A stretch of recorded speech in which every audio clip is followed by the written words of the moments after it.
Recent violent and dangerous episodes in Victorian youth detention centres, is it time to redefine the law around youth offenders who are in every other way than age, not children? Should these type of offenders at the centre of the rights be treated as adults? A couple of points. This is a very important point. We made some announcements today and last week around Corrections Victoria staff being in charge of these youth justice facilities. They've got the skills, they've got the training, and they're looking after keeping these facilities as secure as possible.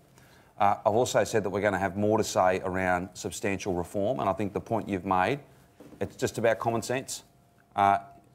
People's conduct should define the way in which they are managed and the way in which the risk they pose to community safety is managed. So you are just to confirm this, and briefly, you are literally contemplating the idea of treating offenders under the age of 18 as adults? No, the point that I was about to make was at the centre of your question is whether it's adult or not, the notion of a different approach to those who are serious youth offenders, violent youth offenders. If I take your meaning correctly, that's what I'm about. And we'll have more to say about that quite soon. OK, I'm wary to give this to the politicians. I want everyone to respond, but Josh, you want to jump in, go ahead.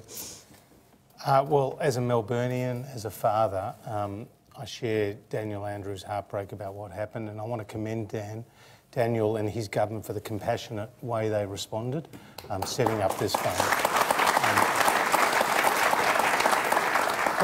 And I've said this privately to Dan because we were together that day. We were. In Alcoa in Portland before it actually broke.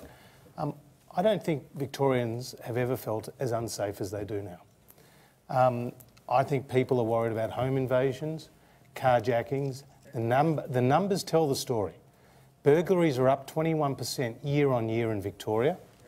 Assaults are up 11%. Murders are up 9%. I couldn't believe it when I read in the paper that somebody who went as a home invasion beat to a pulp the guy in his house, threatened his partner with rape, dragged him across the road, and is going to get out of jail in less than 2 years. That is not tolerable, right? And we have to have zero tolerance. And I'm... OK, Josh, I'm just going to tell you, we've only got a few minutes left in the program. So I need to jump on to the other panellists. The federal government is working very closely with state governments on an anti-gang task force with a nice strategy and in a whole lot of other areas. But we needed more police a long time ago, not just announced at the end of last year. We needed a supermax prison for these violent youth offenders a long time ago, and we didn't need to our other guests are going to have limited time to respond. Shitezkat, you've seen this. I mean, in many states in the United States, they treat underage offenders as adults. The way that I would respond to this is that there's two really important parts to address this problem, and one of it is obviously dealing with offenders after they commit crimes, and I think another thing is how do we figure out how to work within our community so that it doesn't happen again?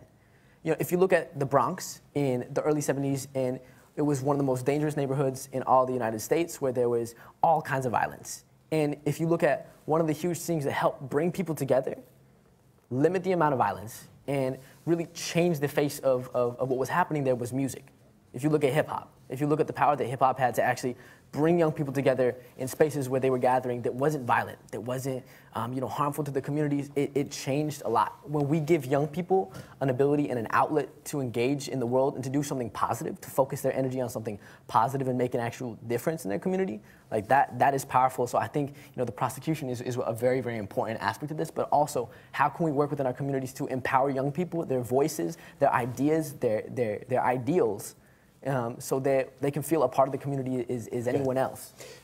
Daisy, I'll give you the final word on this because we're nearly out of time.